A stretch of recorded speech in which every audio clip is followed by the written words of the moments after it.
तर क्वेश्चन दिलेलं आहे बघा, prove that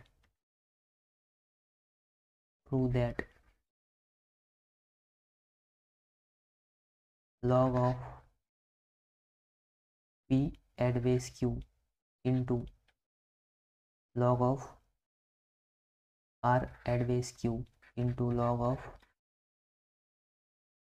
r at base p equals to काय, इथं 1 दिलेलं आहे, आपल्याला प्रूव्ह करायचं ते. ठीक आहे, where p q and r is all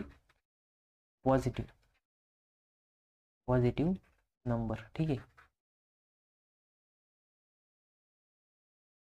हे आपल्याला प्रॉब्लेम दिलेलं आहे. मग बघा आता याचं सोल्युशन कसं येईल. सगळ्यात पहिले बघा, आता इथं आपल्याला LHS equals to RHS prove करायचं आहे. मग आपण आता इथं RHS काय 1 आहे आणि LHS किती दिलेली आहे आपल्याला इथं. मग बघा LHS equals to log of p at base q into log of q at base r into log of r at base p. ठीक आहे, मग बघा इथं आपण कोणता रूल अप्लाय करणार, चेंज बेस रूल काय, log of m at base a जर असेल तर याला कसं लिहू शकतो आपण, log of m upon log of a लिहू शकतो. ठीक आहे, मग इथं काय करायचं, प्रत्येक ठिकाणी अप्लाय करायचं.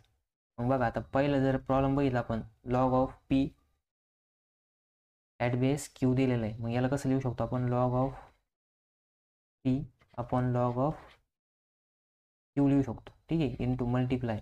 आता इथं बघा लॉग ऑफ q दिलेला आहे ॲट बेस r, मग log of q at base log of r into log of r at base p, मग log of r upon log of p.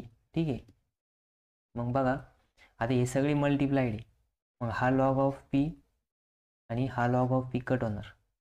त्याच्यानंतर परत हा लॉग ऑफ q आणि हा log of q cut होणार.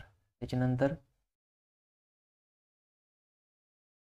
हा log of r आणि हा लॉग ऑफ r कट होणार. ठीक आहे, मग आपल्याला तिन्ही ठिकाणी काय भेटणार, मग इथं 1/1 इंटू 1/1 इंटू 1/1 म्हणजेच काय येणार, 1 इंटू 1 इंटू 1 म्हणजेच काय, ही 1. मग इक्वल्स टू RHS. ठीक आहे, आपल्याला काय भेटलं, मग इक्वल्स टू RHS भेटलं. फक्त याच्यामध्ये एकच फॉर्म्युला यूज करायचा.